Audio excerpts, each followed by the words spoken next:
ನಾನು ಒಂದು ಸಮಾಜಕ್ಕೆ ಸೀಮಿತವಾಗಿರ್ತಕ್ಕಂಥ ವ್ಯಕ್ತಿ ಅಲ್ಲ. ಸರ್ವ ಸಮಾಜವನ್ನು ಒಟ್ಟಿಗೆ ತೊಗೊಂಡು ಹೋಗ್ಬೇಕಂತಕ್ಕಂಥ ಮನೋಭಾವನೆ ಇಟ್ಕೊಂಡಿರ್ತಕ್ಕಂಥ ಒಬ್ಬ ವ್ಯಕ್ತಿ. ನನ್ನ ರಾಜಕೀಯ 25 ವರ್ಷದ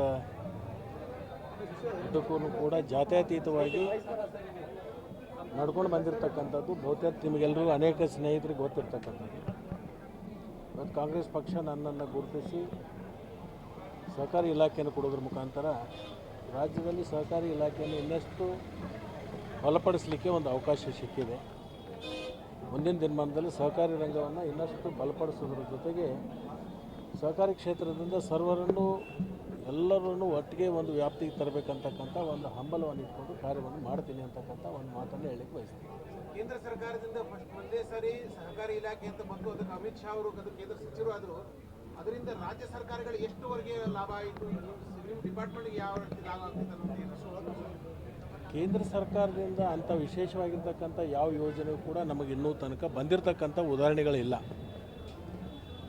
ಮುಂದಿನ ದಿನಮಾನದಲ್ಲಿ ನೋಡೋಣ. ಕೇಂದ್ರ ಸರ್ಕಾರ ಪ್ರತ್ಯೇಕವಾಗಿರ್ತಕ್ಕಂಥ ಸಚಿವಾಲಯ ಮಾಡಿದೆ. ಕೇಂದ್ರದಿಂದ ಏನು ನಮಗೆ ರಾಜ್ಯಕ್ಕೆ ಸಿಗ್ತಕ್ಕಂಥ ಯೋಜನೆಗಳಿದ್ದಾವೆ ಅದನ್ನು ನಾನು ಕೇಂದ್ರದ ಸಚಿವರಿಗೆ ಭೇಟಿ ಆದಮೇಲೆ ಅವ್ರಿಗೆ ಏನೇನು ಯೋಜನೆಗಳು ಕೊಡ್ತಾರೆ ಅಂತಕ್ಕಂಥದ್ದು ನಾನು ಚಿಂತನೆಯನ್ನು ಮಾಡ್ತೀನಿ.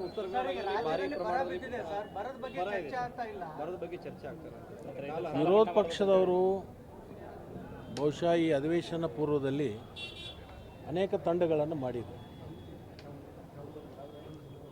ಇಡೀ ರಾಜ್ಯಾದ್ಯಂತ ನಾವು ಬರಗಾಲದ ಬಗ್ಗೆ ನಾವು ಅಧ್ಯಯನ ಮಾಡ್ತೀವಿ, ಅಧಿವೇಶನದಲ್ಲಿ ಅದರ ಗಮನವನ್ನು ಸೆಳಿತೀವಿ, ಸರ್ಕಾರಕ್ಕೆ ಅದನ್ನು ಒಂದು ವರದಿಯನ್ನು ಮುಟ್ಟಿಸ್ತೀವಿ ಅಂತಕ್ಕಂಥ ಮಾತನ್ನೇ ಹೇಳಿ ಓಡಾಡಿರ್ತಕ್ಕಂಥದ್ದು ನೀವು ಕೇಳಿದಿರಿ. ಸುಮಾರು 4-5 ದಿವಸ ಇವತ್ತು ಅಧಿವೇಶನ ಕಾಲಹರಣ ಆಗಿದ್ದೂ ನೋಡಿದ್ದೀರಿ. ಒಂದು ವ್ಯಕ್ತಿಯ ವಿಷಯವೇ ಇಟ್ಕೊಂಡು ಅವರು ಹೋರಾಟ ಮಾಡ್ತಕ್ಕಂಥದ್ದು ವಿರೋಧ ಪಕ್ಷಕ್ಕೆ ತಮ್ಮ ಜವಾಬ್ದಾರಿಯನ್ನು ಅರ್ಥಕ್ಕಂಥದ್ದು ಇಲ್ಲವೇ ಇಲ್ಲ ಅಂತ ನನಗನಿಸಿದೆ. ಚರ್ಚೆಗೆ ಅವಕಾಶ ಮಾಡಿಕೊಡುವಾರು ನೋಡಿ, ನಾವು ಅನೇಕ ಬಾರಿ ಹೇಳಿದ್ದೀವಿ, ನಿಮ್ಮದು ಏನು ವಿಷಯ ಇದೆ ಅದನ್ನು ಮಂಡನೆ ಮಾಡಿ ಚರ್ಚೆ ಮಾಡ್ತೀವಿ, ಸರ್ಕಾರ ಉತ್ತರ ಕೊಡ್ತೀವಿ. ಒಬ್ಬ ವ್ಯಕ್ತಿಯವನ್ನು ವಿಷಯವನ್ನು ಇಟ್ಕೊಂಡು ಅವನು ತೇಜೋವಧೆ ಮಾಡ್ತಕ್ಕಂಥ ಕೆಲಸವನ್ನು ಮಾಡ್ತಾಯಿದ್ದೆ. ನಾಗೇಂದ್ರ ಅವರ ವಿಷಯವನ್ನು ತೊಗೊಂಡಿರ್ತಕ್ಕಂಥದ್ದು ಈಗಾಗಲೇ ಲೋಕಾಯುಕ್ತ ಅವರು ಆರೋಪ ಮುಕ್ತವನ್ನು ಮಾಡಿದರು. ಅವ್ರ ಹತ್ರ ಇನ್ನೇನು ಅದರ ದಾಖಲೆ ಇದ್ದರೆ ಅದನ್ನು ಮಂಡನೆ ಮಾಡಬೇಕು, ಚರ್ಚೆ ಮಾಡಬೇಕು, ಅದಕ್ಕೆ ಸರ್ಕಾರದಿಂದ ಉತ್ತರ ಪಡ್ಕೋಬೇಕು. ಬಿಟ್ಟು ಇವತ್ತು ಸುಮಾರು ಒಂದು ವಾರದಿಂದ ಕಾಲಹರಣ ಮಾಡಿರ್ತಕ್ಕಂಥದ್ದು ನೋಡ್ತೀವಿ. ನೋಡೋಣ, ನಾಳೆ ಬೆಳಿಗ್ಗೆ ಆದರೂ ಆ ಭಗವಂತ ಅವರಿಗೆ ಸದ್ಬುದ್ಧಿಯನ್ನು ಕೊಡಲಿ, ಬರಗಾಲದ ಬಗ್ಗೆ ಮತ್ತು ಅತಿವೃಷ್ಟಿ ಬಗ್ಗೆ ಚರ್ಚೆ ಮಾಡುವಂಥದ್ದನ್ನು ಮಾಡಲಿ ಅಂತೇಳಿ ನಾನು ಕೋರ್ತೀನಿ.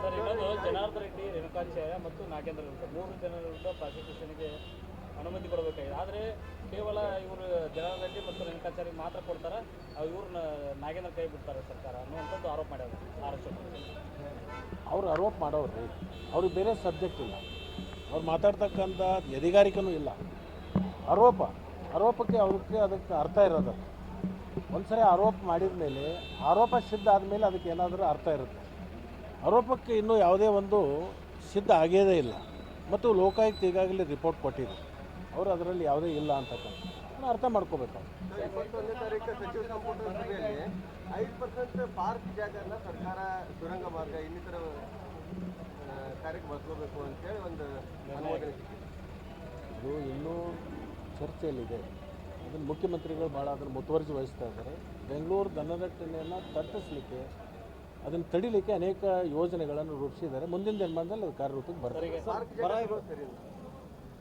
ಸರ್, ಈಗ ಸಾಲ ಮನ್ನಾದ ಬಗ್ಗೆ ಯಾಕೆ ತಂದೆ ಖಾತೆ ಇದೆ ಬರ ಇರೋದ್ರಿಂದ ಈ ಸಾಲ ನೋಡಿ, ಇನ್ನೂ ಕೃಷಿ ಇಲಾಖೆ, ತೋಟಗಾರಿಕೆ ಇಲಾಖೆ, ರೇವಣಿ ಇಲಾಖೆ ಸಂಪೂರ್ಣ ವರದಿ ಕೊಡಬೇಕು. ಎಷ್ಟು ಮಳೆ ಕಡಿಮೆ ಆಗಿದೆ, ಇನ್ನೂ ಮಳೆಗಾಲ ಪೂರ್ಣ ಮುಗಿದಿಲ್ಲ. ಮುಂಗಾರಿ ಮುಗಿದಿದೆ, ಹಿಂಗಾರಿ ಇನ್ನೂ ಆಶಾದಾಯಕ ಇದೆ. ಈ ಹಿಂಗಾರಿ ಮುಗಿದ ಮೇಲೆ 3 ಇಲಾಖೆಯವರು ಸರ್ಕಾರಕ್ಕೆ ವರದಿ ಕೊಟ್ಟ ಮೇಲೆ ಆಮೇಲೆ ಅದನ್ನು ಸಚಿವ ಸಂಪುಟದಲ್ಲಿ ಮುಖ್ಯಮಂತ್ರಿಗಳು ಚರ್ಚೆ ಮಾಡ್ಕೊಂಡು ತೀರ್ಮಾನ ಮಾಡ್ತಾರೆ. ಈ ಮೋಡ ಬಿತ್ತನೆಗೆ ಕೂಡ ಸರ್ಕಾರ ಮುಂದೆ ಬಹುತೇಕ ಮೋಡ ಬಿತ್ತನೆ ಆಗಬೇಕು ಅಂತಕ್ಕಂಥ ಅನೇಕ ಭಾಗಗಳಿಂದ ರೈತರ ಬೇಡಿಕೆ, ಅದನ್ನು ಮುಖ್ಯಮಂತ್ರಿಗಳು ಚಿಂತನೆಯನ್ನು ಮಾಡ್ತಾರೆ.